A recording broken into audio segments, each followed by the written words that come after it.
보통 회계사라면 자기 돈 관리를 정말 잘할 거라고 보통 생각들 하시는데 꼭 그렇지는 않습니다. 저도 정작 제 돈은 한참 방치하고 살았었거든요. 10년 동안 번 자기 연봉을 곱하기 10을 해보면 내가 그렇게 많이 벌었다고? 근데 그 돈 다 어디 갔지? 이렇게 말씀하시는 분도 많거든요. 결국 우리가 무엇을 선택하고 행동하게 만드는 건 지식, 정보가 아니라 감정이라는 이야기입니다. 그런데 나 자신의 성장이 없이 우연히 생긴 큰 돈은 오히려 재앙이 되기 쉽습니다.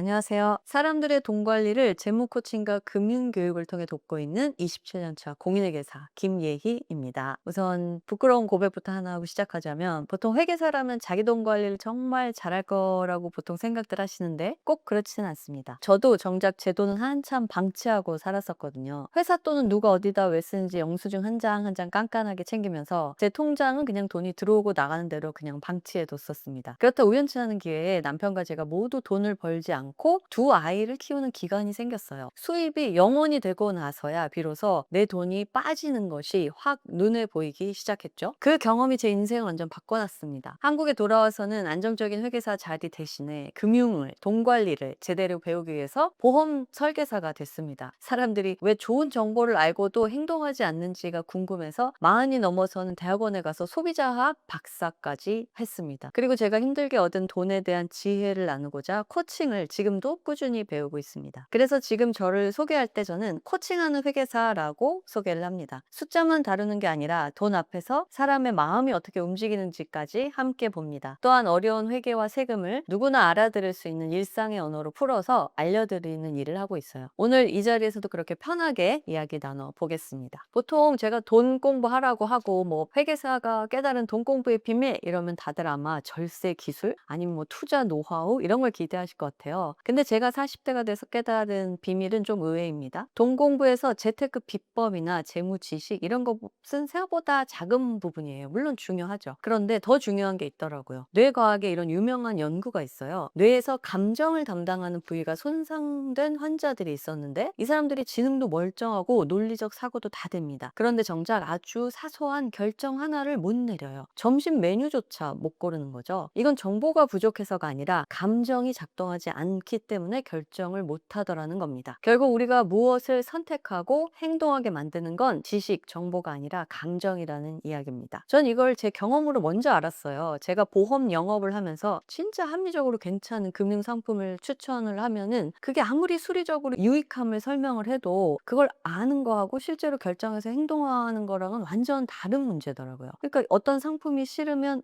이유가 합리적으로 있는 게 아니라 그냥 싫다. 나는 보험 들어가는 상품은 싫다라고 제가 생각하기엔 좀 비합리적인 이유들을 대시면서 안 하시거나 아니면 한다고 해놓고 안 하시거나 이런 것들이 있어서 왜 그럴까? 그런 게 궁금하던 차에 그런 걸 공부하는 학과가 있다고 해서 40이 넘어 대학원까지 가게 된 거죠. 공부해보니까 이미 이런 인간들의 불합리하고 이상한 것들에 대해서 다 연구가 되어 있더라고요. 그래서 제가 그 배운 거를 바탕으로 진짜 행동으로 옮기기 위해 크게 필요한 거 세 가지를 말씀드릴게요. 첫 번째는 가슴 뛰는 목표예요. 돈 아껴야지. 아끼는 거 좋죠. 근데 그 정도 가지고는 막 행동으로 되지 않고요. 내가 진짜 무엇을 위해서 돈을 모으고 싶은지 이건 결국 자기 감정을 들여다보는 일이에요. 내가 언제 행복한지를 알고 그걸 위해서 내 마음이 진짜 원하는 게 뭔지를 알아야 동기가 생기는 거거든요. 두 번째는 구체적이고 손쉬운 실행 방법입니다. 의지만으로는 안 돼요. 예를 들어 내가 매일매일 모든 돈 나가는 걸 다 가계부로 적어야지. 이렇게 하면 꾸준히 실천하기가 어렵습니다. 대신에 1년 지출을 제대로 정리하는 템플릿 하나가 있어서 그냥 칸만 채우세요 하면 그게 탁탁 채워지면서 자기 현금흐름이 파악이 된다? 그렇게 하면 훨씬 쉽게 행동으로 할 수가 있겠죠? 그래서 막연한 다짐을 손에 잡히는 행동으로 바꿔주는 그런 도구들이 필요하다는 거죠. 세 번째로는 내가 하기로 정한 건 해낸다는 나에 대한 믿음이에요. 이건 거창한 성공이 아니라 아주 작은 성공 경험들이 차곡차곡 쌓여서 만들어집니다. 내가 일주일 동안 쓴 커피값만 적어보자. 이 정도로 할 수 있는 쉽게 달성할 수 있는 것들에 대한 작은 성공들이 '아 나도 할 수 있구나.'라는 자신감을 만들어 줍니다. 그러니까 돈 공부의 진짜 비밀은 머리가 아니라 마음에서 시작된다는 겁니다. 내 감정을 알고 손에 잡히는 방법을 갖추고 작은 성공들로 인해서 나를 믿게 되는 거, 이 세 가지가 갖추어질 때 비로소 우리는 아는 것을 행동으로 옮길 수 있게 됩니다. 일단 첫 번째 착각, '열심히 살다 보면 돈은 자연스럽게 모이겠지.'라고 생각하실 수 있을 것 같아요. 그런데 사람들이 자기 연봉은 되게 잘 알아요. 1 년에 얼마 버는지 알면은 보통 연봉 계약하신 분들은 연봉을 아니까요. 근데 거꾸로 제가 "1 년에 그럼 얼마 쓰시나요?"라고 물어보면은 '아 1 년에요?'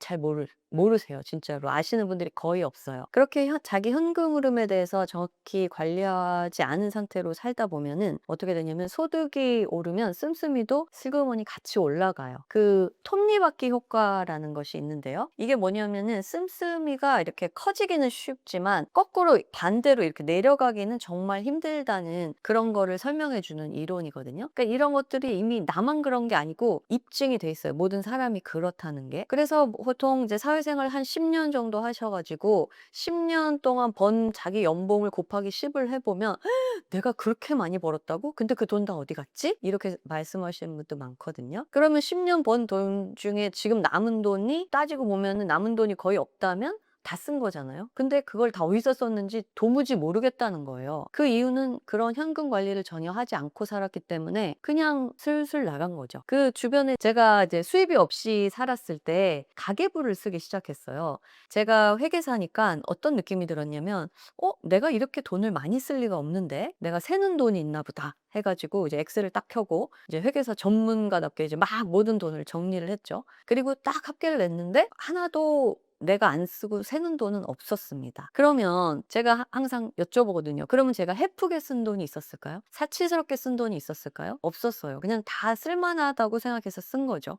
그런데 그게 합치니까 꽤 많았다는 거예요. 그거를 알고 쓰는 건 괜찮아요. 그런데 내가 그렇게 쓰는지조차 모르고 10 년을 보내 버리면 이제 좀 후회가 되는 거죠. 그래서 돈을 모으기로 했다면 나를 거쳐가는 돈에 대해서 자기가 인지하고 있어야 합니다. 새는 돈이 있는 항아리에 뭘 모으겠다고 계속 물을 붓는 것은 어리석은 일이잖아요. 그렇기 때문에 초반에 딱 그 돈이 어디서 나가는지 어떻게 나가는지 내가 나가는 구멍을 다 알고 있어야지 나도 모르게 새는 그런 항아리에다 돈을 모으는 것은 좀 어리석은 것이라고 생각합니다. 두 번째는요. 그러면 이제 그렇게 '아 돈 모으기가 쉽지 않구나.' 주변에 한 10년 직장 생활 하신 분들 뭐 20년 하신 분들 보니까 모은 돈이 없대. '아 나는 이제부터 돈을 안 쓸 거야.' 하고 모든 걸 안 쓰기로 마음먹으면 빨리 모을 수 있을 것이라는 것도 착각입니다. 왜냐하면 사람이 참고 안 쓰는 거는 오래 못 갑니다. 그리고 설령 정말로 뭐 강인한 의지로 계속 참았다고 하더라도 우리가 행복하기 위해서 돈을 모으는 건데 무조건 안 쓰고 돈을 모으기만 하려고 하면 너무나 많은 희생이 따릅니다. 나의 성장의 기회를 잃을 수도 있고요. 나의 관계를 망칠 수도 있고요. 내 건강을 잃을 수도 있어요. 그런 것들을 가지고 돈을 모으는 것만 집중하는 것은 그렇게 좋은 선택은 아닌 거죠. 그렇게 독하게 모으기도 쉽지 않지만 예를 들어서 그렇게 설사 모았다고 해도 허무해집니다. 그 스크루지 나오는 그 드라마 그 스토리를 아시는지 모르겠어요.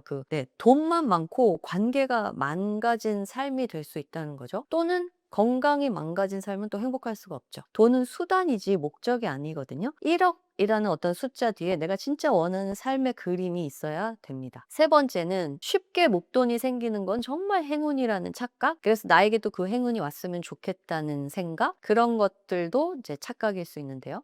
한 방에 1억을 노리는 거. 그렇게 돈을 한 방에 버는 일이 좋은 일일까요? 돈을 모은다는 것은 단순하게 그 돈의 금액이 커지는 것도 있지만 내가 돈을 1억을 모았다는 그 의미에는 내가 잘 벌었고 잘 관리했고 잘 불릴 수 있는 사람으로 성장을 한다는 의미가 큽니다. 그런데 나 자신의 성장이 없이 우연히 생긴 큰 돈은 오히려 재앙이 되기 쉽습니다. 누군가가 투자로 1억을 금방 벌었다고 해보죠. 그가 위험을 알고 선택하는 투자 능력이 있는 사람이라면은 그런 경우와 어쩌다 정말 운이 좋아서 1억을 번 경우 그 이후의 삶은 같지 않을 거예요. 그러니 운이 좋아 한 방에 1억이 생겼다면 오히려 조심하셔야 됩니다. 정리하자면 무조건 빨리 가려고 하지 말고 내가 원하는 삶이 뭔지 알고 내 현금 흐름을 알고 내가 다룰 수 있는 위험의 수준을 알라는 겁니다. 그렇게 모은 1억은 쉽게 무너지지 않습니다.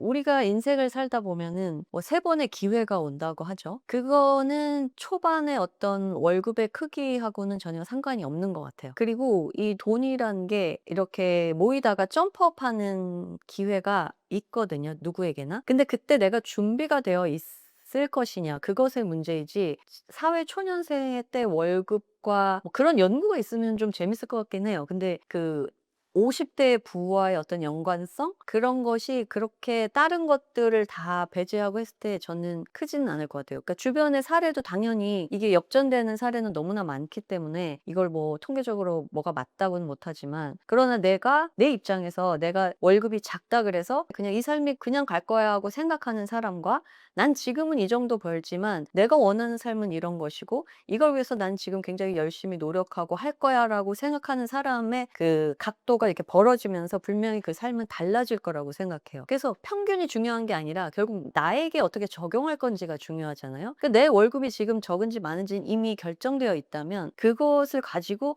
'아 이런 사람들이 나중에 성공할 수 있을까 없을까?' 그런 걸 고민하는 거는 사실 크게 본인한테 유익하지 않고, 그냥 그런 월급에도 또는 더 어려운 사람들도 훨씬 잘 된 사람들이 많기 때문에 내가 그 사람이 되면 되는 거거든요. 그렇기 때문에 이제 원하는 삶에 대해서 더 많이 생각하고 노력하고 즐겁게 살고 그런 것들을 해 나가다 보면 아마도 좋은 결과가 있을 거라고 생각합니다.